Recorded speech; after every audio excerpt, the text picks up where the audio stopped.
साल 2036 में भारत में ओलंपिक्स का सफल आयोजन हो, इसके लिए भारत अपने प्रयासों में कोई कमी नहीं रखेगा। 2036 ಭಾರತ ಮೊಟ್ಟ ಮೊದಲ ಬಾರಿಗೆ ಸಮ್ಮರ್ ಒಲಿಂಪಿಕ್ಸ್ ಅನ್ನ ಹೋಸ್ಟ್ ಮಾಡ್ಲಿಕ್ಕೆ. ಆದ್ರೆ ನಿಮಗೆ ಗೊತ್ತಾ, ಒಲಿಂಪಿಕ್ಸ್ ಹೋಸ್ಟ್ ಮಾಡೋದ್ರಿಂದ ಜಾಸ್ತಿ ಲಾಭ ಏನಿಲ್ಲ.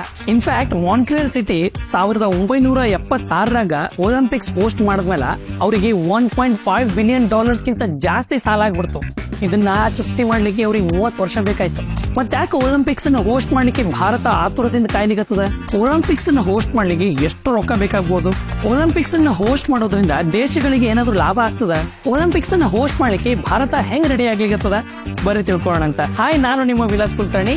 ಈ ಚರ್ಚೆದಾರಿದ ಎಪಿಸೋಡ್ನಾಗ ನಾವು ಒಲಿಂಪಿಕ್ಸ್ ಬಗ್ಗೆ ಮಾತಾಡೋಣ. 20ನೇ ಶತಮಾನದ ಸ್ಟಾರ್ಟಿಂಗ್ನಾಗ ಒಲಿಂಪಿಕ್ಸ್ ಹೋಸ್ಟ್ ಮಾಡ್ಲಿಕ್ಕೆ ಅಷ್ಟೇನ್ ಖರ್ಚಾಗ್ತಿರ್ಲಿಲ್ರಿ. ಅವಾಗೆಲ್ಲ ಬರೀ ಶ್ರೀಮಂತ ದೇಶಗಳಷ್ಟೇ ಒಲಿಂಪಿಕ್ಸ್ ಅನ್ನ ಹೋಸ್ಟ್ ಮಾಡ್ತಿದ್ವು. ಯಾಕಂತಂದ್ರ ಅವಾಗ ಟಿವಿ ಇರ್ಲಿಲ್ಲ, ಬ್ರಾಡ್ಕಾಸ್ಟಿಂಗ್ ರೈಟ್ಸ್ ಬೇಕಾಗ್ತಿರ್ಲಿಲ್ಲ. ಸೊ ಹೋಸ್ಟ್ ಮಾಡ್ತಿರೋ ದೇಶಗಳು ಒಲಿಂಪಿಕ್ಸ್ ಇಂದ ಪ್ರಾಫಿಟ್ ಮಾಡ್ಕೋಬೇಕು ಅನ್ನೋ ಒಂದು ಮನಸ್ಥಿತಿಯಿಂದ ಹೋಸ್ಟ್ ಮಾಡ್ತಿರ್ಲಿಲ್ಲ. ಇನ್ಫ್ಯಾಕ್ಟ್ ಇವೆಲ್ಲ ಪಬ್ಲಿಕ್ಲಿ ಫಂಡೆಡ್ ಗೇಮ್ಸ್ ಆಗಿರ್ತಿದ್ವು. ಆದ್ರ ಈ ಕತೆ ಬದಲಾಗಿದ್ದು 70ರ ದಶಕದಾಗ. ಆಗ ಎಲ್ಲಾ ಗೇಮ್ಸ್ ಗಳು ವೇಗವಾಗಿ ಬೆಳಿಲಿಕ್ಕೆ ಶುರು ಆದ್ವು. 20ನೇ ಶತಮಾನದ ಸ್ಟಾರ್ಟಿಂಗ್ ನಾಗಿದ್ದ ಪಾರ್ಟಿಸಿಪೆಂಟ್ ಗಳ ಸಂಖ್ಯೆ ಹೋಗ್ತಾ ಡಬಲ್ ಆಯ್ತ್ರಿ. ಅಷ್ಟೇ ಅಲ್ಲ, 60ನೇ ದಶಕದಾಗ ಇವೆಂಟ್ ಗಳ ಸಂಖ್ಯೆನೂ ಜಾಸ್ತಿ ಆಗ್ಬಿಡ್ತು. ಮತ್ತೆ ಇದ್ರ ಜೊತೆ ಕಾಸ್ಟ್ ಜಾಸ್ತಿ ಆಗ್ಲಿಕ್ಕೆ ಶುರು ಆಯ್ತು. ದೇಶಗಳು ಒಲಿಂಪಿಕ್ಸ್ ಅನ್ನ ಹೋಸ್ಟ್ ಮಾಡ್ಲಿಕ್ಕೆ ಲೋನ್ ಗಳನ್ನ ತಗೊಳ್ಳಿಕ್ ಶುರು ಮಾಡಿದ್ವು. ಕ್ಯಾನಡಾದಾಗಿರೋ ಮಾಂಟ್ರಿಯಲ್ ಅನ್ನೋ ಸಿಟಿ 1976 ಸಮ್ಮರ್ ಒಲಿಂಪಿಕ್ಸ್ ಅನ್ನ ಹೋಸ್ಟ್ ಮಾಡ್ತು. ಆದ್ರ ಇದನ್ನ ಹೋಸ್ಟ್ ಮಾಡ್ಲಿಕ್ಕೆ ಅವರಿಗೆ $1.5 ಬಿಲಿಯನ್ ನಷ್ಟು ಸಾಲ ಮಾಡ್ಬೇಕಾಯ್ತು. ಮತ್ತು ಇದನ್ನು ಮುಟ್ಟಿಸ್ಲಿಕ್ಕೆ ಅವ್ರಿಗೆ 30 ವರ್ಷ ಬೇಕಾಯ್ತು. ಬರ್ರಿ ಈ ಡೇಟಾ ನೋಡೋಣ. ಇವತ್ತಿನ ತನಕ ಅತಿ ಕಾಸ್ಟ್ಲಿಯೆಸ್ಟ್ ಒಲಿಂಪಿಕ್ಸ್ ಯಾವ್ದು ಗೊತ್ತೇನ್ರಿ? 2014 ಸೋಚಿ ವಿಂಟರ್ ಒಲಿಂಪಿಕ್ಸ್. ಇದನ್ನ ಹೋಸ್ಟ್ ಮಾಡ್ಲಿಕ್ಕೆ $28.9 ಬಿಲಿಯನ್ ಖರ್ಚಾಯ್ತು. ಇದು ಬರೀ ಆಪರೇಷನ್ ಮತ್ತು ಕನ್ಸ್ಟ್ರಕ್ಷನ್ ಕಾಸ್ಟ್ ಅಷ್ಟೇ ರೀ. ಇದ್ರಾಗ ಇನ್ಫ್ರಾಸ್ಟ್ರಕ್ಚರ್ ಕಾಸ್ಟ್ ಏನಾದ್ರು ಸೇರಿಸ್ಬಿಟ್ರ ಆ ವರ್ಷದ ಟೋಟಲ್ ಖರ್ಚು ಎಷ್ಟಾಗಿದೆ ಗೊತ್ತೇನ್ರಿ? $50 ಬಿಲಿಯನ್. ಈಗ ಪ್ಯಾರಿಸ್ ಒಲಿಂಪಿಕ್ಸ್ ನಡೀಲಿಕ್ಕೆ ನೋಡ್ರಿ, ಅದ್ರ ಖರ್ಚು ಎಷ್ಟಾಗ ಗೊತ್ತೇನ್ರಿ? $8.7 billion. Most of the time ಏನಾಗ್ತದೆ ಅಂತಂದ್ರ ದೇಶಗಳ ಎಸ್ಟಿಮೇಟೆಡ್ ಬಜೆಟ್ ಗಿಂತಲೂ ಖರ್ಚು ಜಾಸ್ತಿ ಆಗ್ಬಿಡ್ತದೆ. ಇದರಿಂದ ಅವ್ರಿಗೆ ಸಾಲ ಮಾಡ್ಬೇಕಾಗ್ತದೆ.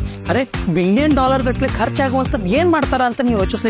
ಬರ್ರಿ ಅತಿ ಕಾಸ್ಟ್ಲಿಯೆಸ್ಟ್ ಸೋಚಿ ಒಲಿಂಪಿಕ್ಸ್ 2014 ಉದಾಹರಣೆ ತಗೋಣ. ವಿಂಟರ್ ಗೇಮ್ಸ್ ಅನ್ನ ಹೋಸ್ಟ್ ಮಾಡ್ಲಿಕ್ಕೆ ಅವರು $50 ಬಿಲಿಯನ್ ಖರ್ಚು ಮಾಡಿದ್ರು. ಬರ್ರಿ ಇಷ್ಟು ರೊಕ್ಕ ಎಲ್ಲಿ ಖರ್ಚಾಯ್ತು, ಹೆಂಗ್ ಖರ್ಚಾಯ್ತು ಅಂತ ನೋಡೋಣ. ಕ್ರೀಡಾ ಸಂಬಂಧಿತ ಕಾಸ್ಟ್ ಗಳಿಗೆ ಸೋಚಿ 2014 ಸುಮಾರು $11.8 ಬಿಲಿಯನ್ ನಷ್ಟು ಖರ್ಚು ಮಾಡಿದ್ರು. ಒಲಿಂಪಿಕ್ಸ್ ನಾಗ 300 ಡಿಫ್ರೆಂಟ್ ಇವೆಂಟ್ಸ್ ನಾಗ ಪಾರ್ಟಿಸಿಪೇಟ್ ಮಾಡ್ಲಿಕ್ಕೆ 10,000ಕ್ಕಿಂತಲೂ ಜಾಸ್ತಿ ಕ್ರೀಡಾಪಟುಗಳು ಬರ್ತಾರ. ಅವ್ರನ್ನ ನೋಡ್ಲಿಕ್ಕೆ ದೇಶ ವಿದೇಶದಿಂದ ಪ್ರವಾಸಿಗರು ಬರ್ತಾರೆ. ಇದ್ರ ಸಲುವಾಗಿ ಹೈಲಿ ಸ್ಪೆಷಲೈಸ್ಡ್ ಸ್ಪೋರ್ಟ್ಸ್ ಫೆಸಿಲಿಟೀಸ್ ಬೇಕಾಗ್ತದೆ. ಉದಾಹರಣೆಗೆ ಸೈಕ್ಲಿಂಗ್ ಟ್ರ್ಯಾಕ್ಸ್, ಸ್ಕೀ ಜಂಪಿಂಗ್ ಎರೆನಾಗಳು ಮತ್ತು ಒಲಿಂಪಿಕ್ಸ್ ವಿಲೇಜ್. ಇಷ್ಟೇ ಅಲ್ರಿ, ಓಪನಿಂಗ್ ಮತ್ತು ಕ್ಲೋಸಿಂಗ್ ಸೆರೆಮನಿಗಳನ್ನ ಹೋಸ್ಟ್ ಮಾಡ್ಲಿಕ್ಕೆ ದೊಡ್ಡ ಜಾಗ ಬೇಕಾಗ್ತದ. ಇಷ್ಟೆಲ್ಲ ಅರೇಂಜ್ಮೆಂಟ್ಸ್ ಮಾಡ್ಬೇಕಾಗ್ತದೆ. 2014 ಸೋಚಿ ಗೇಮ್ಸ್ ನಾಗ ನಾನ್ ಸ್ಪೋರ್ಟ್ಸ್ ಇನ್ಫ್ರಾಸ್ಟ್ರಕ್ಚರ್ ಕಟ್ಟಿಸ್ಲಿಕ್ಕೆ $38 ಬಿಲಿಯನ್ ಬೇಕಾಯ್ತು. ಸ್ಟೇಡಿಯಂಗಳು ಮತ್ತು ವೆನ್ಯೂಗಳಲ್ಲದೆ ಇನ್ನೂ ಸಾಕಷ್ಟು ಇನ್ಫ್ರಾಸ್ಟ್ರಕ್ಚರ್ ನ ಇಂಪ್ರೂವ್ ಮಾಡ್ಬೇಕಾಗ್ತದೆ. ಉದಾಹರಣೆಗೆ ಹೌಸಿಂಗ್ ಮತ್ತು ಟ್ರಾನ್ಸ್ಪೋರ್ಟೇಷನ್ ಇನ್ಫ್ರಾಸ್ಟ್ರಕ್ಚರ್. IOC ಅಂದ್ರ ಇಂಟರ್ನ್ಯಾಷನಲ್ ಒಲಿಂಪಿಕ್ ಕಮಿಟಿ ಅವ್ರ ಪ್ರಕಾರ ಒಲಿಂಪಿಕ್ಸ್ ಅನ್ನ ಹೋಸ್ಟ್ ಮಾಡ್ತಿರೋ ಸಿಟಿನಾಗ ಕನಿಷ್ಠ 40,000 ಹೋಟೆಲ್ ರೂಮ್ಗಳು ಅವೈಲೇಬಲ್ ಇರ್ಬೇಕು. ರೋಡ್ಗಳು, ರೈಲ್ವೆ ಹಳಿಗಳು ಮತ್ತು ಏರ್ಪೋರ್ಟ್ ಗಳನ್ನ ಅಪ್ಡೇಟ್ ಮಾಡ್ಬೇಕಾಗ್ತದ. ಅಕಸ್ಮಾತ್ ಇಲ್ಲ ಅಂತಂದ್ರೆ ಹೊಸದಾಗಿ ಕಟ್ಟಿಸ್ಬೇಕಾಗ್ತದ. ಹೆಚ್ಚಿನ ಬಜೆಟ್ ಇದ್ರೊಳಗೆ ಹೊರಟೋಗ್ಬಿಡ್ತದ. ಒಟ್ನಾಗ ಒಂದು ಒಲಿಂಪಿಕ್ ಸಿಟಿಯ ಇನ್ಫ್ರಾಸ್ಟ್ರಕ್ಚರ್ ಕಾಸ್ಟ್ $5 ಬಿಲಿಯನ್ ಇಂದ $50 ಬಿಲಿಯನ್ ನಷ್ಟು ಆಗ್ಬೋದು. 2014 ಸೋಚಿ ಆಪರೇಷನ್ ಕಾಸ್ಟ್ ಮೇಲೆ $4.2 ಬಿಲಿಯನ್ ನಷ್ಟು ಖರ್ಚು ಮಾಡುತ್ತೆ. ಈ ಆಪರೇಷನ್ ಕಾಸ್ಟ್ಗಳು ಟೋಟಲ್ ಒಲಿಂಪಿಕ್ಸ್ ಬಜೆಟ್ ನಾಗ ಒಂದು ಚಿಕ್ಕ ಭಾಗ ಅನಿಸ್ಬೋದು, ಆದ್ರೆ ಇದು ಕಮ್ಮಿ ಏನಲ್ರಿ. 9/11 ಅಟ್ಯಾಕ್ ಆದ್ಮೇಲೆ ಸೆಕ್ಯೂರಿಟಿ ಕಾಸ್ಟ್ಗಳು ಗಗನಕ್ಕೆ ಏರ್ಬಿಟ್ಟಾವ್. 2000 ಇಸ್ವಿನಾಗ ಸಿಡ್ನಿ ಬರೀ ಸೆಕ್ಯೂರಿಟಿ ಮೇಲೆ $250 ಮಿಲಿಯನ್ ಖರ್ಚು ಮಾಡ್ತು. 2004 ಏಥೆನ್ಸ್ $1.5 ಬಿಲಿಯನ್ ಗಿಂತಲೂ ಜಾಸ್ತಿ ಖರ್ಚು ಮಾಡ್ತು. ಸೆಕ್ಯೂರಿಟಿ ಕಾಸ್ಟ್ಗಳ ಜೊತೆಗೆ ಇನ್ನಷ್ಟು ಕಾಸ್ಟ್ಗಳು ಇರ್ತಾವ್ರಿ. ಉದಾಹರಣೆಗೆ ಬಿಡ್ಡಿಂಗ್ ಕಾಸ್ಟ್. ಒಲಿಂಪಿಕ್ಸ್ ಅನ್ನ ಹೋಸ್ಟ್ ಮಾಡ್ಲಿಕ್ಕೆ ಇಂಟ್ರೆಸ್ಟ್ ಇರುವಂತಹ ದೇಶಗಳು IOCಗೆ ಬಿಡ್ಡಿಂಗ್ ಅನ್ನ ಸಬ್ಮಿಟ್ ಮಾಡ್ಬೇಕು. ಇದ್ರೊಳಗೆ ಭಯಂಕರ ರೊಕ್ಕ ಖರ್ಚಾಗ್ತದ್ರಿ. ಯಾಕಂದ್ರೆ ಕನ್ಸಲ್ಟೆಂಟ್ ಗಳನ್ನ ಹೈರ್ ಮಾಡ್ಬೇಕು, ಪ್ಲಾನಿಂಗ್ ಮಾಡ್ಬೇಕು, ಟ್ರಾವೆಲಿಂಗ್ ಮಾಡ್ಬೇಕು, ಇದಕ್ಕೆಲ್ಲ ಖರ್ಚಾಗ್ತದ. ಏನಿಲ್ಲ ಅಂತಂದ್ರು $50 ರಿಂದ $100 ಮಿಲಿಯನ್ ಅಷ್ಟು ಖರ್ಚಾಗ್ತದೆ. ಒಲಿಂಪಿಕ್ಸ್ ಅನ್ನ ಹೋಸ್ಟ್ ಮಾಡ್ಲಿಕ್ಕೆ ಇವೆಲ್ಲ ಮುಖ್ಯವಾದ ಕಾಸ್ಟ್ಗಳು. ಸೋಚಿ ಅವರ ವಿಷಯದಾಗ ಸಾಕಷ್ಟು ಕರಪ್ಷನ್ ಮತ್ತು ಸ್ಕ್ಯಾಂಡಲ್ ಕೇಸ್ಗಳು ಹೊರಗೆ ಬಂದಿದ್ದು, ಹಾಗಾಗಿ ಅವ್ರಿಗೆ ಎಷ್ಟು ಖರ್ಚಾಗಿತ್ತು. ರಷ್ಯಾದ ಕೆಲವು ಅಪೋಸಿಷನ್ ಲೀಡರ್ಗಳ ಪ್ರಕಾರ ಒಲಿಂಪಿಕ್ಸ್ ಬಜೆಟ್ನಾಗಿಂದು ಸುಮಾರು 25 - 30 ಮಿಲಿಯನ್ ಡಾಲರ್ಸ್ನಷ್ಟು ದುಡ್ಡು ಕಳ್ತನ ಆಗ್ಯದಂತ. ಇಲ್ಲಿ ತನಕ ಒಲಿಂಪಿಕ್ಸ್ ಅನ್ನ ಹೋಸ್ಟ್ ಮಾಡ್ಲಿಕ್ಕೆ ಎಷ್ಟು ಖರ್ಚಾಗ್ತದ ಅಂತ ನೋಡಿದ್ವಿ. ಆದ್ರ ಒಲಿಂಪಿಕ್ಸ್ ಅನ್ನ ಹೋಸ್ಟ್ ಮಾಡೋದ್ರಿಂದ ಏನೇನು ಉಪಯೋಗಗಳು ಅಂತ ಈಗ ನೋಡೋಣ. ಬ್ರಾಡ್ಕಾಸ್ಟಿಂಗ್ ರೆವೆನ್ಯೂ ಅಂತಂದ್ರ ಒಲಿಂಪಿಕ್ಸ್ ಇವೆಂಟ್ ಗಳನ್ನ ಬ್ರಾಡ್ಕಾಸ್ಟ್ ಮಾಡೋ ಮೀಡಿಯಾ ರೈಟ್ ಗಳನ್ನ ಮಾರಾಟ ಮಾಡೋದ್ರಿಂದ ಬರುವಂತಹ ಇನ್ಕಮ್. ಈ ರೈಟ್ಸ್ ಅನ್ನ ಸಾಮಾನ್ಯವಾಗಿ ಪ್ರಪಂಚದಾದ್ಯಂತ ಇರುವಂತಹ ಟೆಲಿವಿಷನ್ ನೆಟ್ವರ್ಕ್ಸ್, ರೇಡಿಯೋ ಸ್ಟೇಷನ್ಸ್ ಮತ್ತು ಡಿಜಿಟಲ್ ಪ್ಲಾಟ್ಫಾರ್ಮ್ಸ್ ಗೆ ಮಾರಾಟ ಮಾಡ್ತಾರೆ. ಈಗ ಇದು $1 ಬಿಲಿಯನ್ ಗಟ್ಟಲೆ ಬೆಲೆ ಬಾಳ್ತದ್ರಿ. ಆದ್ರ ಈ ರೊಕ್ಕ ಎಲ್ಲ ಹೋಸ್ಟ್ ಮಾಡಿರೋ ದೇಶಕ್ಕೆ ಅಷ್ಟೇ ಹೋಗಲ್ರಿ, ಇದ್ರೊಳಗ ದೊಡ್ಡ ಭಾಗ ಆಯುಷಿಗೂ ಹೋಗ್ತದೆ. ದೇಶದಾಗ ಸಾವಿರಾರು ವಿದೇಶಿ ಪ್ರವಾಸಿಗರನ್ನ ಈ ಒಲಿಂಪಿಕ್ಸ್ ಅಟ್ರಾಕ್ಟ್ ಮಾಡ್ತದ. ಇದರಿಂದ ಎಕನಾಮಿಯ ಒಟ್ಟಾರೆ ಉತ್ತೇಜನಕ್ಕೆ ಸಹಾಯ ಆಗ್ತದೆ. ಉದಾಹರಣೆಗೆ ಲಂಡನ್ ಒಲಿಂಪಿಕ್ಸ್ ನೋಡ್ಲಿಕ್ಕೆ ಬಂದಿರುವಂತಹ ಟೂರಿಸ್ಟ್ಗಳು ನಾರ್ಮಲ್ ಟೂರಿಸ್ಟ್ ಗಿಂತಲೂ ಡಬಲ್ ದುಡ್ಡು ಖರ್ಚು ಮಾಡಿದ್ರಂತ. ಬಾರ್ಸೆಲೋನಾ 1992ರಾಗ ಒಲಿಂಪಿಕ್ಸ್ ಅನ್ನ ಹೋಸ್ಟ್ ಮಾಡ್ತು. ಅದಾದ್ಮೇಲೆ ಇದು ಯುರೋಪ್ನಾಗೆ 11ನೇ ಸ್ಥಾನದಿಂದ 6ನೇ ಅತಿ ಜನಪ್ರಿಯ ತಾಣವಾಯ್ತು. ಒಲಿಂಪಿಕ್ ಗೇಮ್ಸ್ ಅನ್ನ ಹೋಸ್ಟ್ ಮಾಡೋದ್ರಿಂದ ಜಾಬ್ ಅಪರ್ಚುನಿಟೀಸ್ ಜಾಸ್ತಿ ಆಗ್ತಾವ. ಒಂದು ದೇಶ ಒಲಿಂಪಿಕ್ ಸಲುವಾಗಿ ಎಷ್ಟು ತಯಾರಿಗಳನ್ನ ಮಾಡ್ಕೊಳ್ತು ಅಂತ ನೋಡಿದ್ವಿ. ಸ್ಟೇಡಿಯಂಗಳು, ವೆನ್ಯೂಗಳು, ಇನ್ಫ್ರಾಸ್ಟ್ರಕ್ಚರ್ ಇದನ್ನೆಲ್ಲ ಕಟ್ಟಿಸ್ಲಿಕ್ಕೆ ಎಷ್ಟು ಮಂದಿ ಬೇಕಾಗ್ಬೋದಲ್ಲ. ಇಷ್ಟೊಂದು ಕಾರಣಗಳಿದ್ರು ಒಲಿಂಪಿಕ್ಸ್ ನಿಂದ ಎಕನಾಮಿಕಲಿ ಲಾಭ ಏನಿಲ್ಲ ಅಂತ ಕೆಲವು ಸ್ಟಡೀಸ್ ಹೇಳ್ತಾವೆ. ಒಲಿಂಪಿಕ್ಸ್ ಹೋಸ್ಟ್ ಮಾಡಿ ಲಾಭ ಮಾಡಿರುವಂತಹ ಏಕೈಕ ಸಿಟಿ ಯಾವ್ದು ಗೊತ್ತೇನ್ರಿ? Loss Angeles.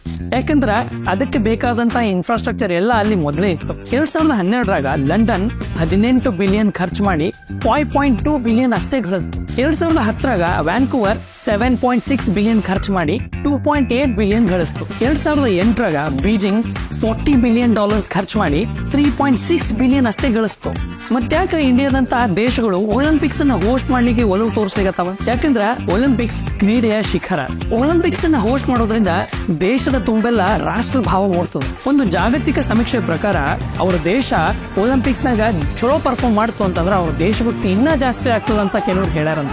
ಒಲಿಂಪಿಕ್ಸ್ ನಮ್ಮ ದೇಶವನ್ನ ಪ್ರಪಂಚದಲ್ಲೇ ಎತ್ತಿ ತೋರಿಸೋದ್ರ ಜೊತೆಗೆ ನಮ್ಮ ದೇಶಕ್ಕೆ ಎಷ್ಟು ಸಾಫ್ಟ್ ಪವರ್ ಅದ ಅಂತ ಗೊತ್ತಾಗ್ತದೆ. ಭಾರತಕ್ಕೂ ಒಲಿಂಪಿಕ್ಸ್ ಅನ್ನು ಹೋಸ್ಟ್ ಮಾಡೋದು ಒಂದು ಹೆಮ್ಮೆ ವಿಚಾರ ರೀ. ಆದ್ರ ಭಾರತ ಇದಕ್ಕೆ ರೆಡಿ ಆಗಿದ್ಯಾ? 2030ರ ಯೂತ್ ಒಲಿಂಪಿಕ್ಸ್ ಮತ್ತು 2036ರ ಸಮ್ಮರ್ ಒಲಿಂಪಿಕ್ಸ್ ಅನ್ನ ಹೋಸ್ಟ್ ಮಾಡ್ಲಿಕ್ಕೆ ಭಾರತ ಈಗಾಗಲೇ ಸಿದ್ಧತೆ ಮಾಡ್ಲಿಕ್ಕೆ ಅಂತ ಹೇಳಿ ನಮ್ಮ ಪ್ರಧಾನಿ ಶ್ರೀ ನರೇಂದ್ರ ಮೋದಿ ಅವರು ಈಗಾಗಲೇ ಅನೌನ್ಸ್ ಮಾಡ್ಯಾರ. ಅಹಮದಾಬಾದ್ ಸಿಟಿ ಆಲ್ರೆಡಿ ಇದಕ್ಕೆಲ್ಲ ತಯಾರಿ ಶುರು ಮಾಡ್ಕೊಂಡ್ಬಿಟ್ಟದೆ.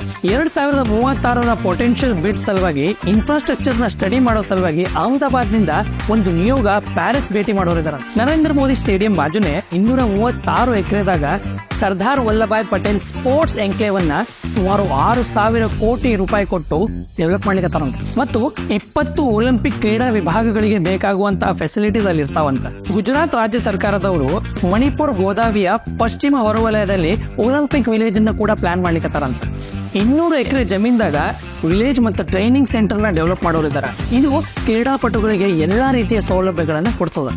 ಭಾರತ ಬಿಡ್ ನ ಗೆದ್ದು 2036ರ ಒಲಿಂಪಿಕ್ಸ್ ಅನ್ನ ಹೋಸ್ಟ್ ಮಾಡ್ತದ ಇಲ್ವಂತ ನೋಡ್ಬೇಕು. ಇದೇನಾದ್ರೂ ಅಕಸ್ಮಾತ್ ಖರೆ ಆದ್ರ ನಮ್ಮಷ್ಟು ಹೆಮ್ಮೆ ಪಡೋರು ಯಾರು ಇರಲ್ಲ. ಏನಂತ ಪೂರ್ತಿ ವಿಡಿಯೋ ನೋಡಿದಕ್ಕೆ ಧನ್ಯವಾದಗಳು. ಮತ್ತೆ ಚರ್ಚೆ ಜಾರಿ ಇದೆ. ಮುಂದಿನ ಎಪಿಸೋಡ್ನಾಗ ಮತ್ತೆ ಸಿಗೋಣ.